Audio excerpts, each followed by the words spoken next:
Hello दोस्तों, मैं राहुल और आप देख रहे हैं रिफ्लेक्ट नॉलेज। दोस्तों, आज अपन स्टार्ट करने वाले हैं इंदौर संभाग और इसमें अपना पहला ज़िला रहेगा इंदौर जिला ही। ठीक है।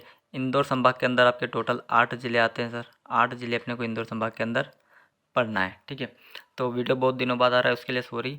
और मैं आपको बता दूं कि ये अपना रिवीजन टाइप वीडियो रहेगा, यानी कि जब आप एग्ज़ाम हो आपके पास और आपके पास अगर 10 दिन भी बचे तो आप अगर जैसे 5 मिनट में अपना कम से कम एक जो जिला है वो कंप्लीट हो जाता है 5 मिनट में। ठीक है। तो ऐसे करके आप आधे घंटे में कोई भी एक संभाग कंप्लीट कर लोगे। तो ऐसे करके आप अगर आधा घंटा अगर डेली भी पढ़ोगे तो भी 10 दिन में आप 10 संभाग आसानी से कंप्लीट कर सकते हो। ठीक है। तो इसमें सारी जानकारी जो जो भी रहेगी एक ज़िले के अंदर वो मैं सारी आपको बता दूंगा। पीडीएफ के अलावा भी जो जानकारी रहेगी वो मैं आपको लिखवा दूंगा। ठीक है। चलो स्टार्ट करते हैं वीडियो को। तो इंदौर ज़िले के बारे में जितनी पीडीएफ में जो लिखा है ना वो सब बेसिक जानकारी आपके पास है सर। क्या है? तो इंदौर शहर की अगर मैं बात करूँ तो खान नदी किनारे बसा हुआ है। ठीक है। होलकर वंश की राजधानी रही है अहिल्याबाई होलकर। ठीक है, सबको पता है। इंदौर की अगर मैं बात करूँ तो महू में आपका भीमराव अंबेडकर का जन्म हुआ था। ठीक है। कब हुआ था? 14 अप्रैल 1891 को हुआ था। ये डेट आपसे एग्ज़ाम में पूछी जाती है। ये डेट एग्ज़ाम में पूछी जाती है, तो इसको आप ध्यान रखना। ठीक है। पेन बनाया है लेकिन चल नहीं रहा है अच्छे से। ठीक है, मैंने ही बनाया है। चलो इसके अलावा मऊ में आपका एक सामाजिक विज्ञान विश्वविद्यालय भाई साहब।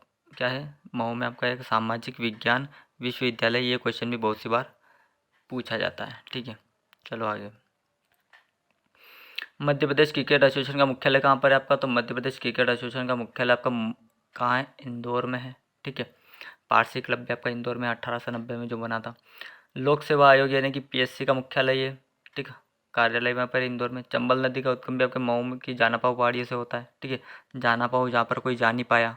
ठीक है। क्यों? क्योंकि परशुराम जी वहाँ पर रहते थे, तब किसी की हिम्मत नहीं होती थी जाने की। तो जानापाव पहाड़ी, ठीक है, इंदौर में आती है, जहाँ से आपकी चंबल नदी निकलती है। देवी अहिल्याबाई होलकर अंतर्राष्ट्रीय हवाई अड्डा भी कहाँ है आपका? इंदौर में है। ठीक है। पहला जेम्स एंड ज्वेलरी पार्क, ये क्वेश्चन एग्जाम में पूछा जाता है कि जेम्स एंड ज्वेलरी पार्क है कहाँ पर, ये पूछा जाता है। इंदौर में। राजा रमन्ना लेजर अनुसंधान, ठीक है, 1984 में बना था। देवी अहिल्याबाई विश्वविद्यालय यहाँ पर है। ठीक है, डीएवी। राज्य का इलेक्ट्रॉनिक कॉम्प्लेक्स, देखो इलेक्ट्रॉनिक कॉम्प्लेक्स कहाँ है आपका? इंदौर में। तो क्या है कि इलेक्ट्रॉनिक कॉम्प्लेक्स, ई से ई याद रखोगे आप, इलेक्ट्रॉनिक कॉम्प्लेक्स इंदौर। ठीक है। ऐसे याद रखोगे आपकी जैसे कि स्टेनलेस स्टील का कहाँ है? सागर। तो से स याद रखोगे ऐसे। ठीक है। और लेदर कॉम्प्लेक्स कहाँ आता है आपका? देवास में आता है। ठीक है। तो ये सारी चीज़ें हैं जो कि अपने को रिलेट करके पढ़ना रहती है। ठीक है। चलो आगे। इसके अलावा क्या है अपना? मौसम वेधशाला, देखो एकमात्र मौसम वेधशाला है भैया आपकी। एकमात्र मौसम वेधशाला है कहाँ पर? इंदौर में। औद्योगिक राजधानी की मैं बात करूँ तो कहाँ है भाई साहब? इंदौर। देश का पहला ऐसा शहर जहाँ पर आईआईटी और आईआईएम, देखो देश का पहला ऐसा शहर है जहाँ पर आईआईटी और आईआईएम एक ही ज़िले में है, एक ही शहर में है। ये पहला ऐसा शहर है। देश का पहला डेटा सेंटर, देखो डेटा सेंटर पार्क है और क्रिस्टल आईटी पार्क। ये क्वेश्चन एग्जाम में पूछा जाता है कि क्रिस्टल आईटी पार्क कहाँ है एमपी में? तो कहाँ पर है? इंदौर में। और इंदौर जो है भाई साहब जनसंख्या के आधार पर प्रदेश का सबसे बड़ा जिला है, जनसंख्या के आधार पर। ठीक है। इसलिए क्वेश्चन हमेशा अपने को एग्जाम में बहुत ध्यान से पढ़ना पड़ेंगे। एग्जामिनर गलती करवाएगा भाई साहब। ठीक है। और अपने को गलती नहीं करना है। तो जनसंख्या के आधार पर तो इंदौर है। ठीक। और क्षेत्रफल के आधार पर कौन सा है आपका? तो क्षेत्रफल के आधार पर है आपका छिंदवाड़ा। कौन सा है? छिंदवाड़ा। ठीक है। और जो बाकी फैक्टर होंगे तो अपन अगले, अब मैं यहाँ बताने बैठूँगा तो बहुत सारा टाइम हो जाएगा मेरे को। ठीक है। चलो, अब मेन जो काम है वो है सर नोट करना। नोट करना है, करो भाई नोट करो। चलो, इंदौर को पहले क्या बोलते थे? पुराना नाम क्या था भाई साहब? तो इंदौर का पुराना नाम था आपका इंद्रपुर। क्या था? इंदौर का पुराना नाम था आपका इंद्रपुर। ठीक है। देखो राइटिंग कैसी भी हो समझते जाना, लिखते जाना है ना।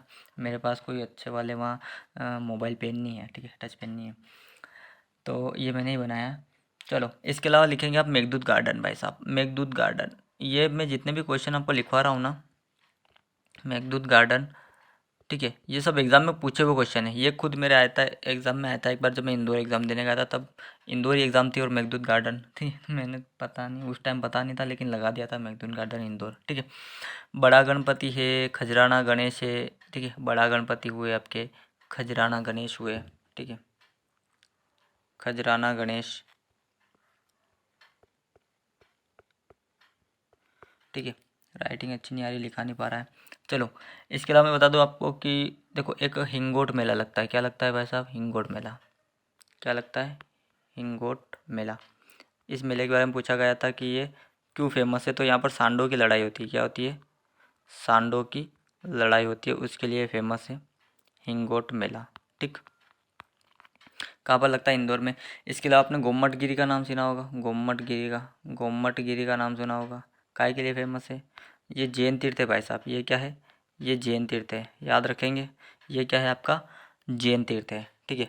इसके अलावा मैं बात करूँ तो मैं इसको हटा रहा हूँ ना। इसके अलावा मैं बात करूँ तो अपेरल पार्क। क्या है? Apparel park. ये क्वेश्चन अभी मेरे जेल पेरी में आया था कि अपेरल पार्क कहाँ पर है। बच्चों वाला क्वेश्चन है भाई साहब, लेकिन जिसने नहीं पढ़ा है उसको नहीं पता होगा, भोपाल लगा देंगे भाई साहब। अपेरल पार्क है सर आपका इंदौर में। ठीक है। इसके अलावा एक आता है आपका कांच मंदिर। ये एसआई का क्वेश्चन है, कांच मंदिर। ठीक है। क्या है? कांच मंदिर। तो कांच मंदिर कहाँ आपका? इंदौर में। ये एसआई का क्वेश्चन है, कांच मंदिर। इसके अलावा मैं बात लूँ कि लाल बाग पैलेस। ये भी अभी जेल पेरी में पूछा गया क्वेश्चन है कि लाल बाग पैलेस। अब उसने ये नहीं पूछा था कि लाल बाग पैलेस कहाँ है, सबने पढ़ रखा लाल बाग पैलेस कहाँ है। उसने डायरेक्ट ये पूछा था कि जो लाल बाग पैलेस इंदौर में स्थित है वो किस नदी के किनारे है, ये इसने पूछा था। तो अगर आपको पता है कि इंदौर में कौन सी मेन नदी है तो आप इसका उत्तर आसानी से दे सकते हो। ठीक है। इसका उत्तर आप देखो, कान्ह नदी को ही कहीं कहीं पर क्या खान नदी बोला जाता है। ठीक है। तो आप इसको याद रखेंगे, कान्ह नदी को ही कहीं कहीं पर खान नदी बोला जाता है। तो ये आपका आंसर हो जाएगा। ठीक है। तो जो इंदौर ज़िले की जितनी भी जानकारी थी वो मैंने आपको दे दी है। ठीक है। इसके अलावा अगर आपके पास है तो पढ़ लेना, अच्छी बात है, कोई दिक्कत नहीं। इंदौर के अंदर आपके टोटल 8 ज़िले हैं इंदौर संभाग के अंदर, इसमें से इंदौर अपन ने कवर कर लिया है। ठीक। इसके अलावा अब जो अपने 7 ज़िले हैं वो भी अपन स्टेप बाय स्टेप इसमें कंप्लीट कर लेंगे। ठीक है। तो एग्ज़ाम चाहे जब भी हो, बात बस ये है सर कि जब आप रिवीजन करने बैठो ना तो 5 मिनट में एक जिला आपका ख़त्म हो जाए, आधे घंटे में आप एक संभाग कोई भी कंप्लीट करके बाकी के 10 घंटे 12 घंटे जितना पढ़ना हो आप कोई भी जो सब्जेक्ट है वो पढ़ सकते हैं। ठीक है। तो आधे घंटे में आप एक संभाग कंप्लीट करके 10 दिन में 10 संभाग कंप्लीट करके आराम से बैठ सकते हो, कोई दिक्कत नहीं। और जो जितने भी मेन जानकारी होती है ना, जितने पूछे हुए क्वेश्चन होते हैं ना, वो मैं आपको सारे इसमें बता देता हूँ। ठीक है। क्योंकि जो मैंने अलग से भी नोट कर रखे होते हैं एग्जाम में आए हुए, वो भी मैं इसमें ऐड कर देता हूँ। ठीक है। तो चलिए, वीडियो कैसा लगा वो बता देना। ठीक है। नहीं भी बताओगे तो भी क्या है। चलो ठीक है, मिलते हैं अगले वीडियो में।